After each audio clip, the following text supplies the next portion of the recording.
আসসালামু আলাইকুম, welcome back to my channel. আজ আপনাদের দেখাবো চিকেন বিরিয়ানি রেস্টুরেন্ট স্টাইলে রান্না।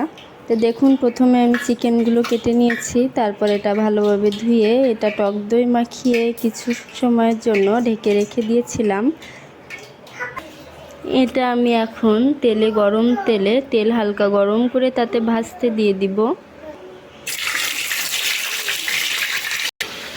এইগুলো আমি ভাজতে দিয়ে দিয়েছি।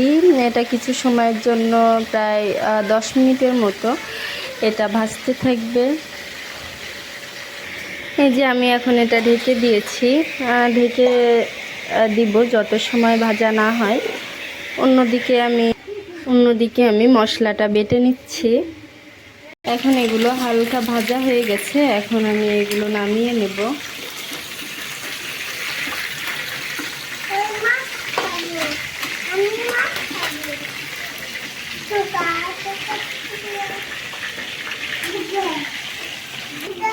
দেখুন, এগুলো আমি হালকা ভাজি করে নামিয়ে নিয়েছি। আমার বাবু একটু আলু পছন্দ করে, তাই আমি এর সাথে কিছু আলুও ভেজে নেব। এখন আসছি মূল প্রসেসে। প্রথমে আমি তেল গরম করে এতে কিছু পেঁয়াজ কুচি ভেজে নেব।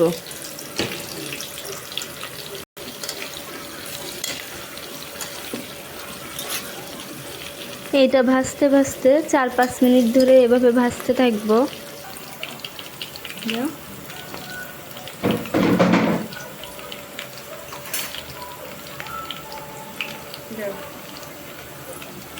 এখন আমি এর সাথে কয়েকটি কাঁচামরিচ দিয়ে দিচ্ছি,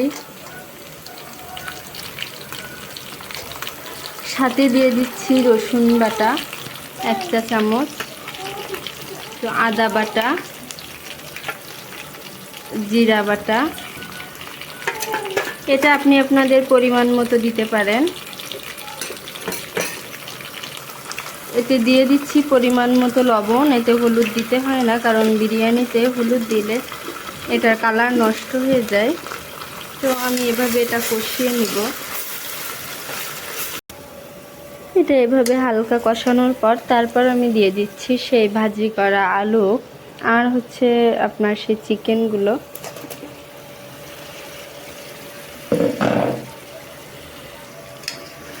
এটা আমি এখন ভালোভাবে নাড়িয়ে কষাতে থাকব।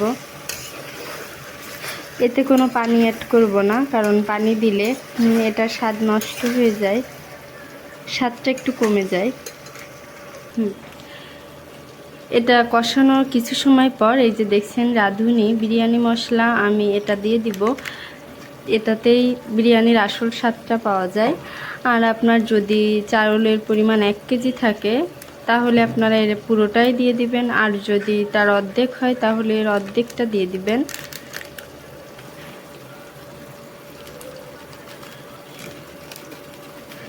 আমি কিছুটা দিচ্ছি আর কিছুটা রেখে দিচ্ছি।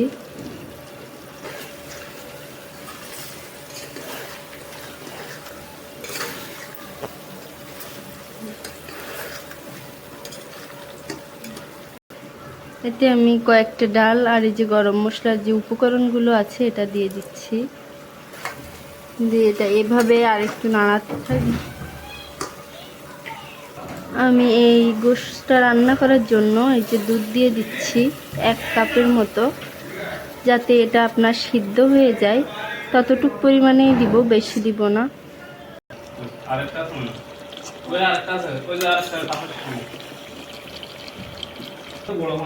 আমি এটা সিদ্ধ করার জন্য মিডিয়াম আঁচে রেখে কিছু সময়ের জন্য ঢেকে রেখে দিব।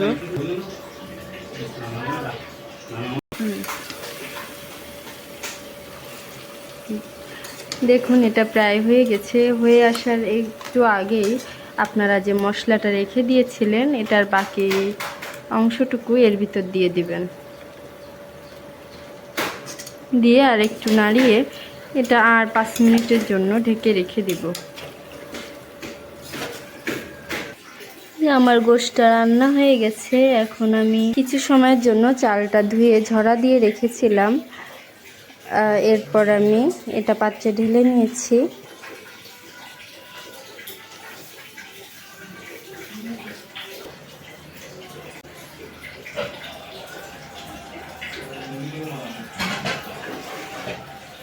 লবণটা আপনারা আপনাদের পরিমাণ মতো দিয়ে দিবেন। তারপর দিয়ে দিচ্ছি সয়াবিন তেল।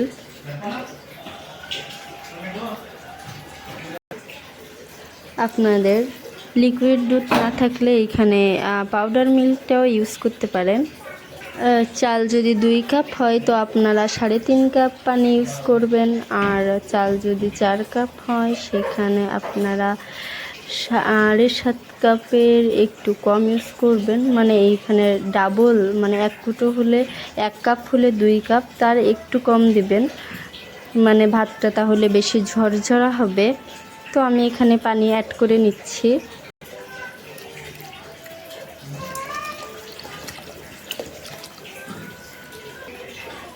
ভাতটা আমি রান্নার জন্য বসিয়ে দিয়েছি। চাউলে এরকম অল্প অল্প যখন মানে মাছ থাকবে, এটা এর ভিতর ঢেলে দিয়ে ভালো করে মিশিয়ে নেব। দেখুন এটা হয়ে গেছে। এখন আর একটু নাড়িয়ে ভালোভাবে এটা আর একটু কিছু সময়ের জন্য ঢেকে রেখে দিব। এখন রান্নাটি হয়ে গেছে, এখন আমি এটা পরিবেশন করছি।